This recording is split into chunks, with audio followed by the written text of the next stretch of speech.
Apa itu donor darah? Donor darah itu adalah sebuah kegiatan mengumpulkan darah, mengambil darah dari seseorang untuk disimpan dan digunakan untuk keperluan orang lain. Kenapa tertawa Dokter Santi? Karena definisinya kok rasanya iya ya. Tapi benar itu kan? Benar.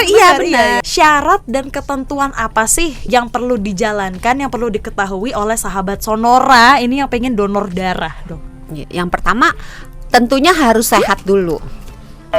Karena kalau sakit yang ditakutkan nanti kuman penyakitnya ada di dalam darah, bisa nularin orang lain. Tunggu, syaratnya masih ada, sukarela.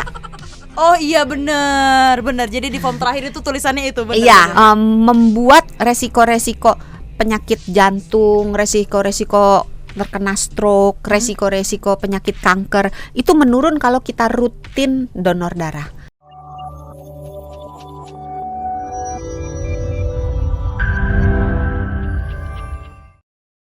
Hai sahabat Sonora, balik lagi di Kamu Sehat, saya sehat, video editor sehat, produser sehat, Dok? Sehat. Siapa lagi kita sapa sehat? Lahir atau batin? Dua-duanya. Kamu Sehat balik lagi sahabat Sonora bersama dengan saya Sesa dan juga Dokter Santi yang harus saya baca dulu titelnya apa karena yang minggu ini lupa. Dokter Santi, Health Management Specialist Corporate HR Kompas Gramedia. Yang ditepukin hafalannya ternyata sudah hafal.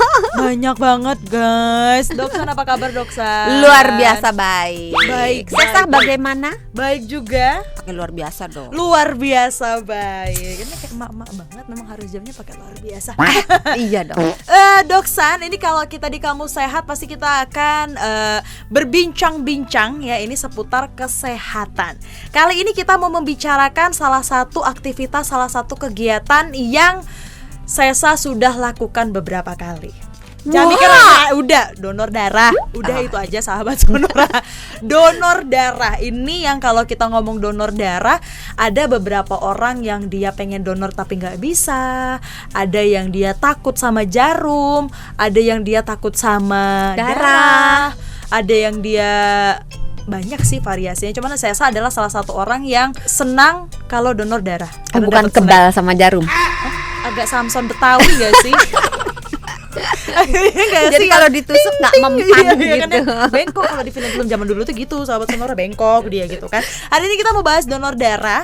Mumpung ada Dokter Santi, kita akan tanya lebih banyak dan mungkin ini juga menjawab pertanyaan dari sahabat Sonora seputar donor darah. Mungkin mitos faktanya gimana yang bikin takut Anda apa? Nah ini mumpung ada Dokter Santi, kita tanya-tanya terlebih dahulu.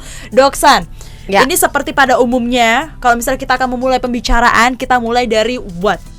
Apa itu donor darah? Donor darah itu adalah sebuah kegiatan mengumpulkan darah, mengambil darah dari seseorang. Jadi seseorang memberikan darah untuk disimpan dan digunakan untuk keperluan orang lain. Kenapa tertawa Dokter Santi? Karena definisinya kok rasanya iya ya.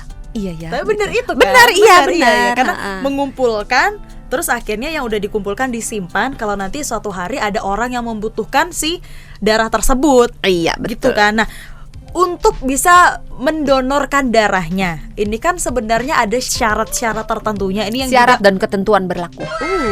Agak kayak mau beli barang gitu ya. Tapi maksudnya benar, karena kalau misalnya dulu Sesa itu pernah sekali nyoba donor darah ketika SMA. Jadi ada donor dari sekolah-sekolah Doksan datang SMA kelas 3. Tadinya tuh ada kelas matematika, cuman karena nggak ingin kelas matematika dan itu berbarengan nih jamnya dengan ada donor darah. Jadi saya memilih kayak donor darah aja kali ya gitu kan. Terus akhirnya donor darah nih ketemu sama orang-orang PMI-nya, dites dulu kan ngambil darahnya. Ditesnya 3x5 bagi 2. Itu saya nggak akan bisa jawab karena matematika. Jadi dites dulu, diambil darahnya dulu kan Dok, darahnya dulu. Terus akhirnya ketebak ternyata darah Sesa itu rendah, bukan biru. Darahnya rendah, akhirnya nggak dibolehin. Jadi terus ikut matematika lagi. Jadinya ikut matematika. Sampai udah diambil darahnya dikit, udah ditusuk, gagal pula. Sampai terus akhirnya masuk kantor, masuk Sonora. beneran pengen, karena waktu itu ada wawancara juga sama PMI, karena nggak enak kali ya udah wawancara tapi kok kita nggak donor gitu kan, karena ternyata udah lewat juga masa menstruasi, jadi kan bisa sebenarnya ketika dicek itu berhasil Di luar dugaan. Nah karena ternyata setelah yang ini berhasil, ada ternyata beberapa syarat yang harus diikutin juga. Nah ini mungkin ini untuk sahabat Sonora juga mungkin bertanya-tanya, sebenarnya syarat dan ketentuan apa sih yang perlu dijalankan, yang perlu diketahui oleh sahabat Sonora ini yang pengen donor darah, Dok? Yang pertama tentunya harus sehat dulu. Karena kalau sakit yang ditakutkan nanti kuman penyakitnya ada di dalam darah, bisa nularin orang lain. Tapi sehatnya ini tidak cuma secara fisik. Jadi sehatnya tuh jasmani dan rohani gitu. Terus umur, yang saya bilang SMA, iya, kalau kelas 3 masuk akal. Karena kalau misalnya SMA kelas 1 kan baru umur 15-16 ya. Karena umur itu biasanya yang diperkenankan untuk mendonor itu 17 sampai 60 tahun. Oh, itu baru 17 itu ya. 17 sampai 60. Kalau di atas antara 60 sampai 65 biasanya sesuai dengan instruksi dokter, anjuran dokter apakah membolehkan atau tidak, karena keputusannya itu tergantung pada setiap individu, tergantung kesehatannya, tergantung penyakit-penyakitnya, macam-macam yang digantung gitu kan. Terus yang kedua, berat badannya. Berat badannya itu minimal 45. Jadi kalau terlalu kurus, buat sendiri aja dianggapnya nggak cukup gitu. Bagaimana mau berbagi? Orang, Terus yang kedua, nggak lagi demam.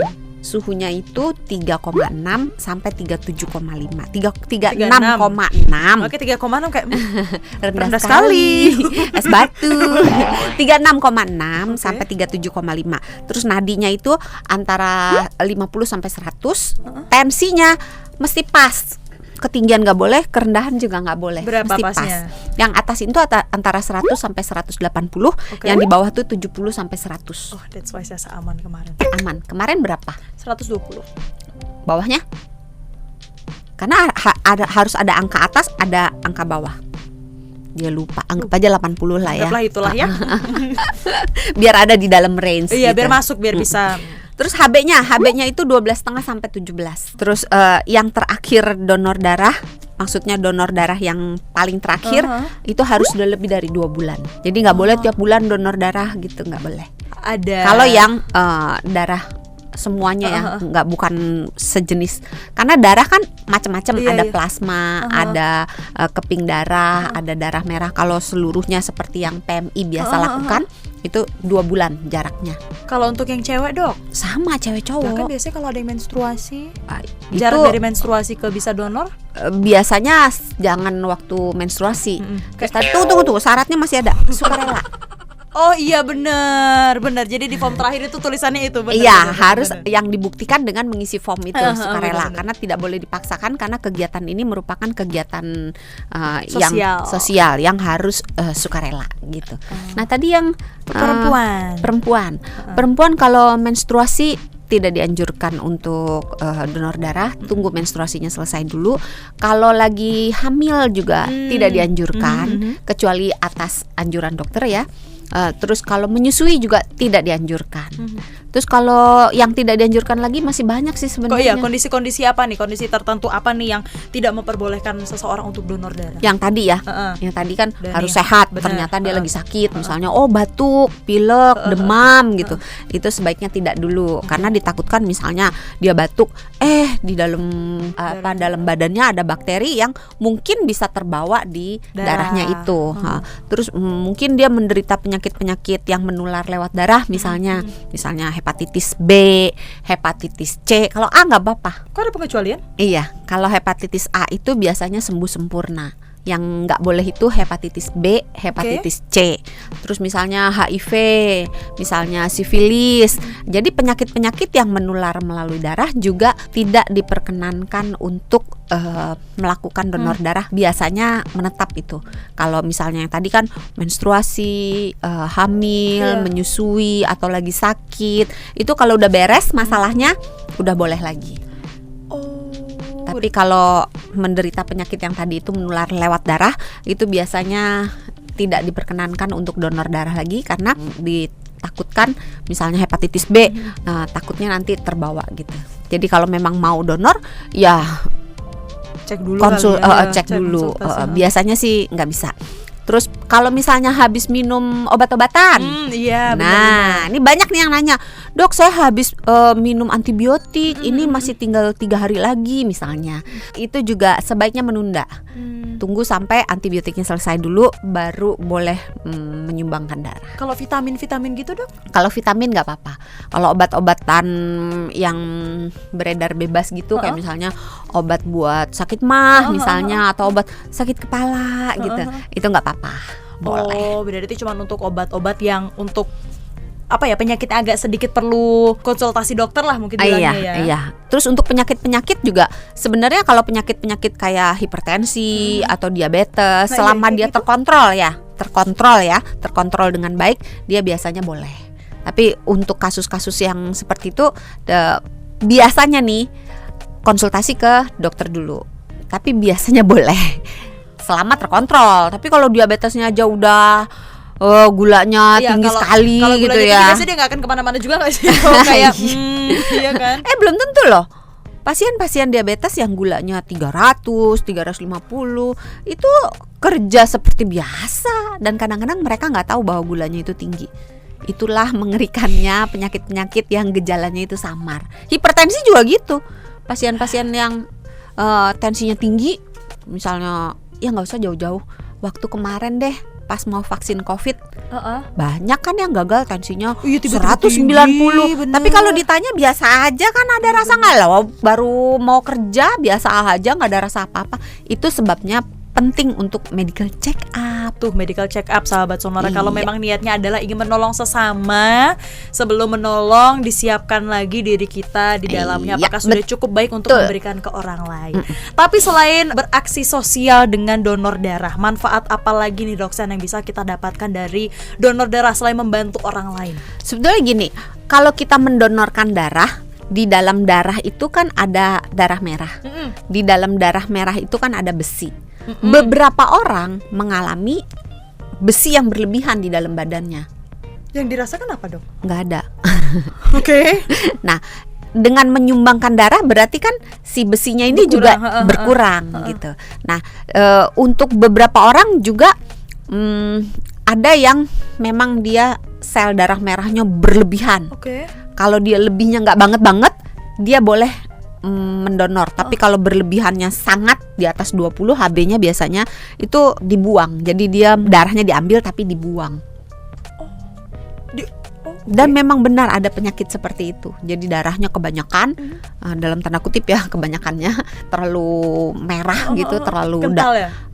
Dibuang. Nah, itu juga salah satu membuat resiko-resiko penyakit jantung, resiko-resiko terkena stroke, resiko-resiko penyakit kanker itu menurun kalau kita rutin donor darah. Terus kalau kita donor darah kan ada perasaan berharga ya, kita sudah membantu orang lain. Coba bayangin kita 1 kali donor darah itu bisa dipakai untuk menolong 3 orang gitu. Apalagi kalau yang darahnya langka tuh ya. Apa yang langka dok? Biasanya O, AB, mohon maaf kalau salah dikoreksi ya. Saya tim O. Iya, saya tim apa? Lupa AB. Ya. Sama-sama lagi kita. Sama dulu. Kalau ada butuh darah ada kami. Terus apa lagi dok manfaat lainnya? Terus manfaat lainnya adalah kalau saya lagi jaga donor darah, itu banyak banget kejadian-kejadian yang kalau dia ngelepak gitu, pingsan. Kebanyakan kalau nggak karena begadang, karena belum makan. Jadi pastikan tidur cukup paling nggak 4 jam. Kalau bisa tidur cukup, tapi kalau nggak bisa paling ngirit tuh 4 jam. Terus makan, jangan nggak makan. Makan hamin berapa jam sebelum donor dok? Biasanya sih setidaknya 2 jaman. 2 jam ya? Karena takutnya kalau kita makan terasi, ada terasi dalam darah.